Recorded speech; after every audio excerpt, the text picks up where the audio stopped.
स्वागत है आप सभी का हमारे चक्र म्यूजिक पर। अगर आप हमारे चैनल पर पहली बार आए हैं तो चैनल को सब्सक्राइब, लाइक और कमेंट करना ना भूलें।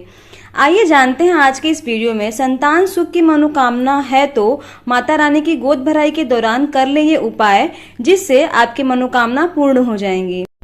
सभी लोग माँ की पूजा अर्चना सच्चे मन से कर रहे हैं ताकि उनके जीवन में जिस चीज की कमी है वो जल्द ही पूरी हो जाए। लेकिन अभी तक किसी स्त्री के जीवन में संतान सुख की कमी है तो वह जल्द ही इस नवरात्रि में गोद भराई का यह उपाय करे, क्योंकि संतान सुख पाना हर स्त्री का सपना होता है। लेकिन किन्हीं कारणों से कई स्त्रियां इस सुख से वंचित रह जाती हैं। ऐसे में यदि आप भी संतान सुख से वंचित हैं तो आज के दिन ही यह उपाय कर लें और सूनी गोद जल्द ही भरें, क्योंकि माँ की कृपा से आपको यह सुख जल्दी ही प्राप्त हो जाएगा। संतान सुख हेतु गोद भराई उपाय। यदि आप संतान सुख प्राप्त करना चाहती हैं तो नवरात्रि पर माँ दुर्गा की गोद भराई करें। माँ की गोद भराई करने से आपको संतान सुख की प्राप्ति होगी। माँ दुर्गा की गोद भराई के लिए आप सप्तमी, अष्टमी और नवमी के लिए दिन चुनें। इसके लिए एक लाल साड़ी या लाल रंग के कपड़े लें। इसे माँ दुर्गा के सामने फैलाकर रख दें।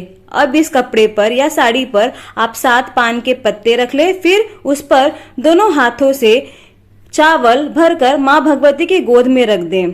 इसके साथ नारियल, सुपारी और सुहाग के सभी सामान और मिठाई, फल आदि सभी सामान माँ को अर्पित करने के बाद अब आप माँ से संतान सुख प्राप्त हेतु प्रार्थना करें। इसके बाद गोद भराई वाले चावल जो आपने लाल साड़ी या लाल कपड़े पर रखे हैं, उसमें से आधा मुट्ठी चावल आप पंडित जी से मांग कर ले लें। यदि उस जगह पंडित जी उपस्थित ना हो तो आप स्वयं आधा मुट्ठी चावल लेकर अपने घर पर रख ले।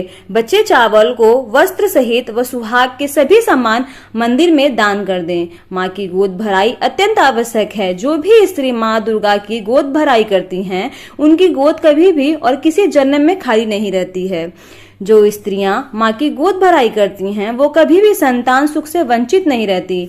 ऐसे में यदि आपकी भी अभी तक गोद सूनी है तो इस नवरात्रि इस उपाय को जरूर करें और संतान सुख प्राप्त करें, क्योंकि एक स्त्री के लिए संतान सुख सबसे आवश्यक होता है। ऐसा कहा जाता है कि दुनिया का हर सुख संतान सुख के आगे छोटी है। इसलिए जब एक महिला का विवाह होता है तो उसकी कामना होती है कि वो माँ बने, लेकिन हर स्त्री का संतान सुख नहीं मिलता। ऐसे में माँ की गोद भराई कर उनसे संतान सुख की कामना करती हैं तो माँ अपनी कृपा आपके ऊपर जरूर करेंगी और जल्द ही आपकी गोद भर जाएगी। बोलिए सच्चे दरबार की जय।